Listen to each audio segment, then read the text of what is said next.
Con Stathopoulos and Josh Phegan come together in an incredible podcast, Grow, Scale, Master.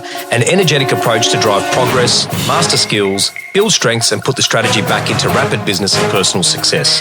Backed by real-world experience in rapid scaling to playing the long-term game of business, it's the story of all the lessons learned on the journey to mastery. Be inspired, renew your energy and chase the future with Grow, Scale, Master. Con, this is one of the greatest conversations, and you take inspiration from lots of places, but one of the all-time greats was a guy by the name of Tom Peters. And Tom had a fantastic quote. He goes, "Hey, if you're not going to be the cheapest, then how are you planning on winning?" Good quote. And the only way that you're going to do it is by design. Yeah. So if you think about that, we had a challenger in Australia, which was, Purple Bricks when they first came, and it was a fixed price as opposed to a fee on a floating number. It was literally very cheap compared to what was actually happening. And I think in most marketplaces, it was probably a quarter at a minimum of what Australians probably would have charged in our normal models. On paper, it was a good model. And it looked nice. It looked nice. But the foundational idea is that literally the negotiator got hit, when they were in the middle of a banking royal commission, and there was a whole series of challenges. Yes. But what you realise very quickly is that literally if it was just about the fee, then ultimately that would have massively flourished. Yeah. What's really, really clear though is that you don't wake up every morning and go, "Hey guys, how do I be the cheapest real estate agent?" How do we actually make sure that we provide a phenomenal service that's really valuable to our customer? We've got a very clear proprietary approach around what we do with marketing, presentation, styling, design, what you do inside of your McGrath brand about how you pitch inside of a marketplace. And you know that there are cut price competitors down the road, but you don't worry about that because you find the 2,000 plus customers in your sales environment that literally see significant value in what it is that you do. And this is the interesting thing, is that literally how important is it to think about customer experience design? Because most of us are like, "Oh yeah, cool, so I'm going to go to a listing presso," but what are the things that we can actually do that lead up to that point? So I'll give you an example. Yeah. So one of our clients, he says, "Hey, so we built," and you've seen this, where there's the pre-listing SMS survey that goes out. So, "Hey Con, I need you to fill this in before I pop out. Take 30 seconds or less." He does that. He says to the owner when he's booking the appointment, "Hey, I'm going to send you a quick survey on an SMS. Need you to quickly fill it out. It's really important that you do that." He said 85% of people fill in the survey. Of the 15% that don't, he never wins. Right. Of the 85% that do, he wins 90% of those. Wow. So when you think about customer experience design, Yes. his briefing is leading to a better close rate when it sits inside of the listing presentation. Yeah. So let's talk a bit about customer experience design. What is it? How do you do it? How do you simplify to scale? Because you've got some people that are scaling some big numbers in terms of volume. You've also got people that are now climbing, average sale price and doing other things. How important is it to think about customer experience design around what you're doing as an agent, as opposed to worrying about what a competitor's doing down the street? I think. Look, you got to pick your model, right? And so the low cost competitors have chosen their model. Yeah. Which is we can't really comment whether it's good or bad. It works for them. For us, that's not what we're all about, right? Mm-hmm. So the question is, when you found the model that works for you, then it's all about driving value. It's all about being able to demonstrate how what you're proposing, the strategy, the tools, the resources, the tech, the experiences, the case studies, the social proof, and everything that comes with it. It's really. I'll tell you a really quick fact. On our dashboard, right? We've just put in a new field that talks about the average sale price that we have above our agency agreement. Okay. So an agent can know, sitting in a living room, "Hey Josh, look, you might have to pay a little bit more with me compared to the other agents, but I just want to let you know, over the last 150 transactions, I've averaged an 8% increase from my guide." Now, to put that back into layman's terms, that's $200,000 in for at your value. So does that work for you? If I can drive you more value and I can, does it? Yeah. So you get it, right? So I think it's critically important when you're creating that experience in terms of being able to make sure that you can deliver the value, the actual result. That's going to be key. So this is interesting about like really designing a service, is that literally what a lot of people do is they keep on adding all the extra things they do, but they're not prepared to actually strip away things that are actually no longer of value. Yes. And you've got to be careful we're not adding things that customers don't value. Yes. So do I as a vendor need a 24/7 portal that I can log into to see the progress of my campaign? Not really, no. So if I've got an agent who rings me every day, that should have a weekly reporting, I have a weekly meeting cadence, within 2 to 3 3 weeks, I should be sold. That's exactly right. And so this is actually the problem, is that then when you often log into a lot of these environments, there's 500 numbers to look at, and I just get confused. Yeah. As opposed to Con going, mate, we don't have a second appointment. This is what we need to do next. Spot on. And so therefore, from that point of view, when you're thinking about customer experience design, what can you take out that you no longer need to do? Yeah. And what are the things that you actually need to add, which is substantial value? Yeah. So there was a book called Jobs to be Done, and in it they really spoke about like what are the jobs that you actually need to get done. So a lot of our best agents in your network and others, they're actually really focused on saying, okay, great, Con's got a job allocation, he's got to move quickly, he needs to get his front fence painted, he needs to get the house styled, he needs to get his furniture packed up in 4 weeks' time.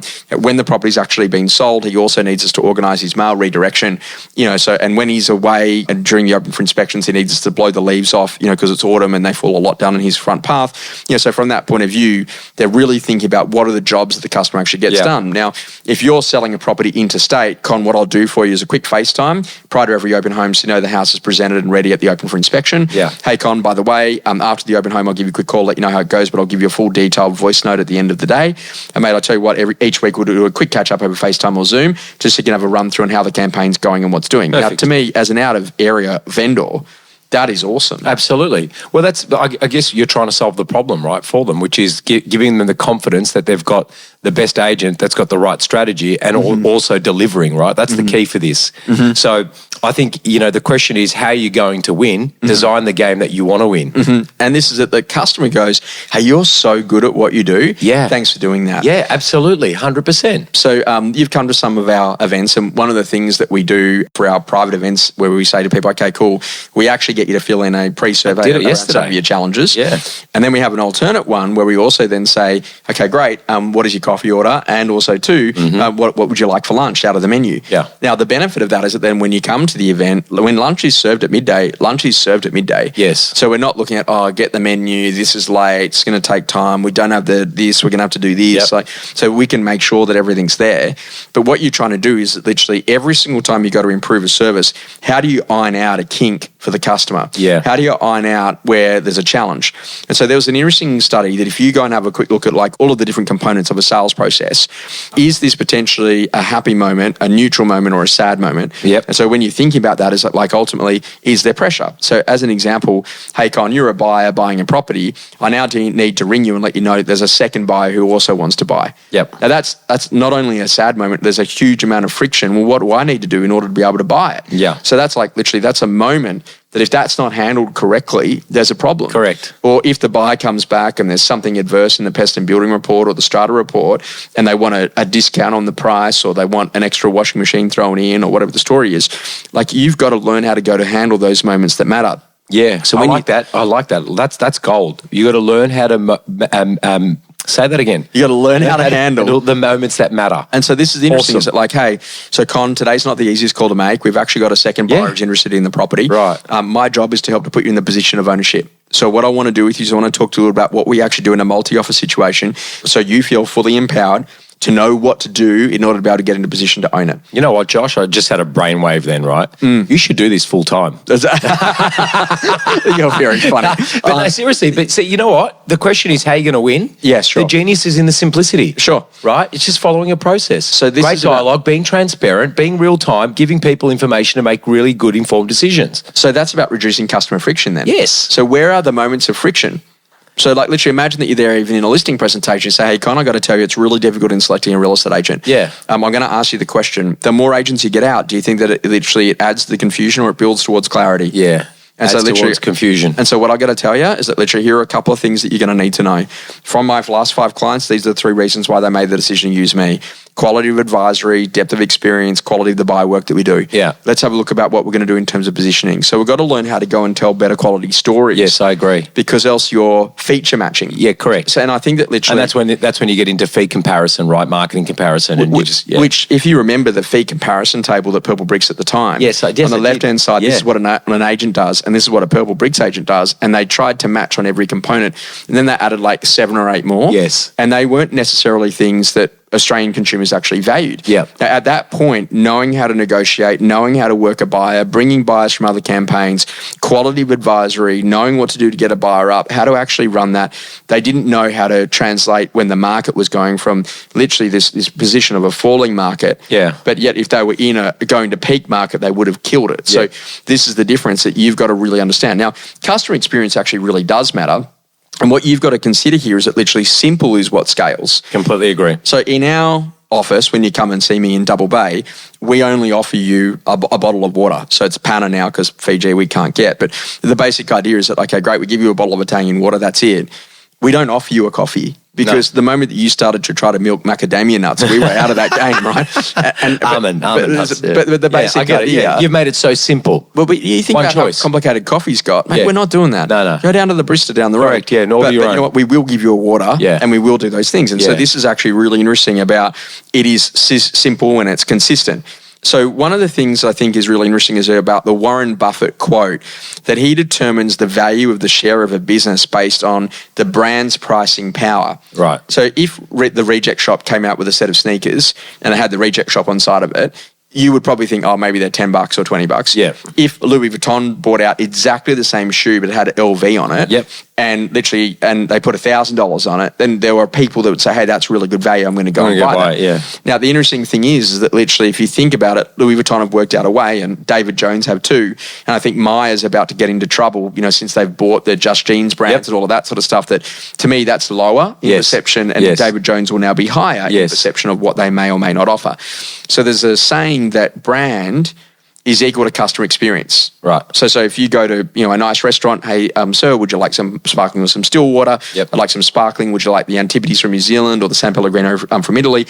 Now there's a choice of sparkling water. What's this happened to your perception on what tonight's meal is going to cost? It's expensive. Right, got it. Right? So actually, if you think I get it though. Brand is equal to customer experience.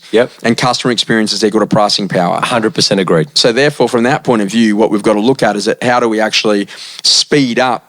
And there's an old school saying, the seller will sell when they're ready to sell, but it's your sales process that gets them ready to sell. So one of your agents inside of your brand came to me recently and said, hey, I've had 5 appraisals this week. And I've got a real problem because 4 of them were downsizers. And I said to him, well, don't you have the agent. I said, don't you have a one-pager that says what to do if you're a downsizer? He said, I got to ring Con and get that. So that's now what you're starting to think about. We should actually have that. If you're a downsizer, what are the types of questions? Do you have that, Josh? Well, that's that whole thing. If you're over 55 and you've owned a property for more than 10 years in Australia, 300,000 can go into superannuation upon the sale. That's right. 600,000 for a couple. Here are some things that you consider. Would you buy before you sell? Would you just sell at a certain price? Would you sell with a long lease back? The whole idea around this, mate, it's making it easy for people to want to work with you. You know what I reckon it is too? Making people feel that it's not your first time. Well, de-risking. That's the whole idea. I always say this to our team. If you're in the living room, you've already done enough selling to be able to be in that short panel, right? Now what it is about de-risking them, picking someone else over you.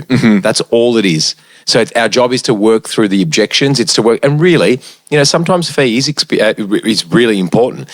We've got an agent, not in my business, but in our network, the McGrath one, and she's in a very, very competitive marketplace, right? Like very competitive.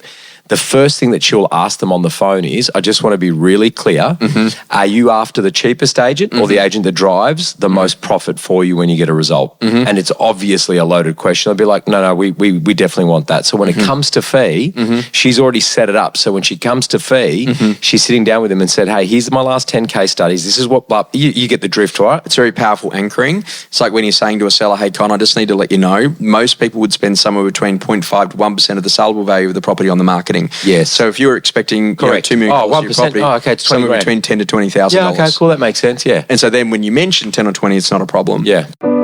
Experiences that rapidly shaped you. Right people on the bus, right seats. Jim Collins, think about that a lot. You can tell inside of an organisation whether or not you've got the right people. Are they turning up mentally? Are they turning up emotionally? Are they wanting to get better? Are they in a position that they're really keen inside of the business? And are they in the right seat? So actually given the skills and the capabilities, are we actually getting the most out of those people?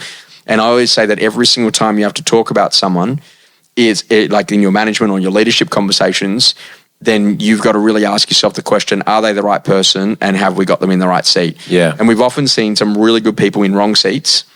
And we've also seen situations where we've got a really good opportunity, but because that person won't leave, you're going to prevent future talent from growing up who could actually do a much better job. I've also seen conversely as well, Josh, where people have outgrown that seat, but the leaders in the business won't let them move just simply because they haven't created that next tier of talent to come up.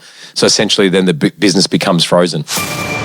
Something that's changing your view. Con, this is all about the power of travel. And my dad said to me, he goes, hey, if you want to see the future, man, jump on a plane, go to America, walk through a shopping centre, and whatever's there will be an Australian shopping centre in 3 or 4 years' time. That was in the 80s and early 90s. I now say to my dad, if you want to see the future, go and spend some time in Dubai and the UAE, and you'll see what's coming to Australia in the next decade. Yeah. And this is like literally, for example, at the hotels there, they already have all of the facial recognition stuff to know. This is Josh. He has poached eggs and literally some avocado on the side with a macchiato, and that is like literally delivered straight to your table because they already know that as you walk in. That is incredible. And so the interesting foundational concept, like what you think is out there, already exists in a world that's prepared to go and invest, and we're just way underbaked on the infrastructure in terms of customer service and experience. One thing that's changing my view at the moment is how simple you can make something. So, for example, I went to dinner a couple of nights ago, very nice restaurant in Sydney, right? Mad invite. Yeah, well, I thought we were going tonight. You ditched me, mate. But it was so simple, Josh. It was just a piece of grilled fish. Yes. But because the quality of the fish was so fresh, Yeah. and then the way it was dressed with olive oil, Yeah. it was sensational. And it got me thinking, geez, we complicate things when we don't need to.